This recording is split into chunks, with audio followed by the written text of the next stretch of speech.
आपके ये जो मसाज या करवाते हैं या मालिशों से करवाते हैं और फिर वो आपकी गर्दन के भी कड़ाके निकाल रहे होते हैं, आपके बाजू भी वो, तो ये रिकमेंडेड है या आप समझती हैं कि ये सही है, चलने दें इसको? देखें, तजुर्बा है ना बेसिकली। हम्म। बहुत सारे मालशी ऐसे होते हैं जो नस्लों से चलते आ रहे हैं, जरा ऐसे होते हैं नस्लों से सीखते आ रहे हैं। मेडिसिन की भी फील्ड एक प्रैक्टिस कर कर कर बनी ना। तजुर्बा आ गया, आपको पता चल गया कौन सी हड्डी कहाँ पे है, कैसे है। लेकिन ये नहीं है कि किसी भी सड़क पे चलने वाले मालशी को पकड़ा है तो क्या क्या जी आज मेरी गर्दन दी तू मालिश करनी है। तो अब उसने अब आपकी गर्दन की मालिश शुरू की है, आपकी गर्दन को उसने सर्कुलर मोशन में मसाज करना था, उसने फड़ के सीधा कर देता तो ਤੁਹਾਡੀ गर्दन जी थोड़ी बहुत हिल रही सी वो भी अकड़ गई।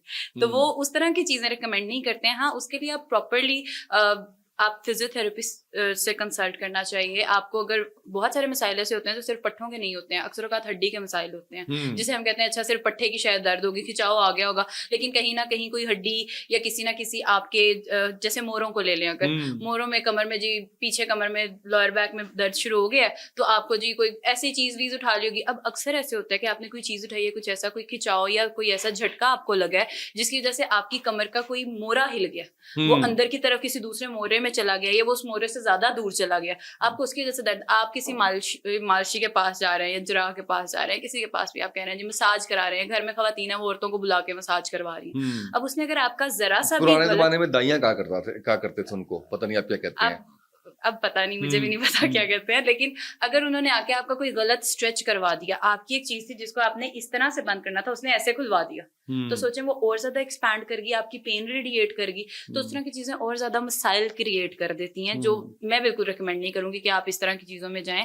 आपका जो मसला है पहले उसे डायग्नोज करवाएं। हाँ, उसके बाद आपको हम बहुत सारी चीजों में आपको सजेस्ट करते हैं कि आपको मसाज करनी है। जैसे फॉर एग्जाम्पल गुठलियां बन जाती हैं जिस्म में, खलियां जिसे अक्सर औकात कहते हैं, उसको जी गुठलियां करनी है। अब मसाज करने बैठते हैं तो क्या करते हैं, वो ऐसे पिंडली की मसाज कर रहे हैं ना तो ऐसे हाथ नीचे चलाते हैं, यूजुअली जिससे भी आप करवाएं वो ऐसे कर रहे होते हैं। लेकिन आपने जब भी मसाज करना होता है ना, नॉर्मली भी एक आम इंसान भी अगर मसाज करवा रहा है हमेशा ऊपर की तरफ जाते हैं तो आपका ब्लड सर्कुलेशन ठीक होता है। हम नीचे की तरफ आएंगे वो जो गुठलियां ना वो खत्म नहीं होंगी, वो गुठलियां और बढ़ जाएंगी, वो जो आपके एक इतने से काफ के मसल में थी ना वो नीचे भी आ जाएंगी, वो आपकी दर्द को और ज्यादा बढ़ा देंगी। तो इस तरह की चीजें कभी भी रिकमेंड नहीं की जाएगी। अच्छा, ये खलियां पड़ती क्यों है? थकावट से पड़ती हैं? थकावट से पड़ जाती हैं। बहुत बड़ा जो रीजन है ना, डिहाइड्रेशन है इसका बहुत बड़ा रीजन। अच्छा, पानी नहीं पीते हैं हम, दिन में 8 गिलास अगर पानी ये मैं पहली बार सुन रहा हूँ, या 12 गिलास इससे पहले यही सुना है जी वॉक बड़ी की है। लैक्टिक एसिड आपकी बॉडी में वो एक जगह पे एक्यूमुलेट हो जाता है, वो वहां पे गुठली बना देता है, ठीक है। तो वो अगर आप पानी पियेंगे तो वो एसिड एक जगह पे रुकेगा नहीं,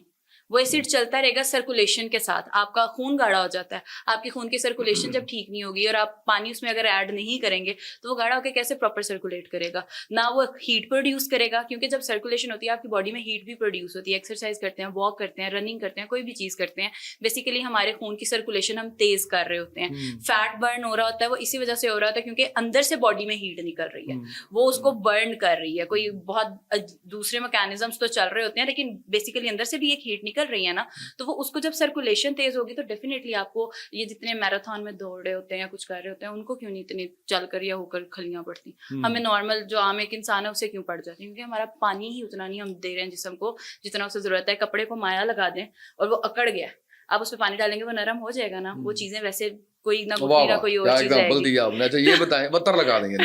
अच्छा ये बताएं मुझे कि कितने गिलास पानी रिकमेंडेड है ये टांगों की खलियां खत्म करने के लिए?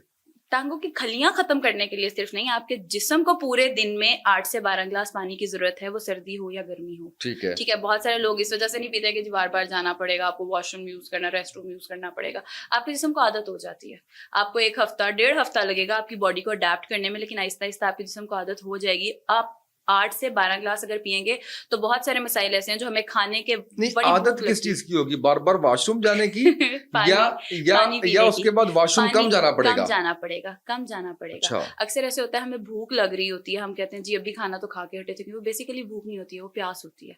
अगर आप पानी पी लेते हैं वो आपकी भूख की जो एक तलब आपको एक खाने की कोई चीज की हो रही है वो खत्म हो जाती है। तो आप पानी पी लेते हैं उससे वो चीज सेटल डाउन हो जाती है।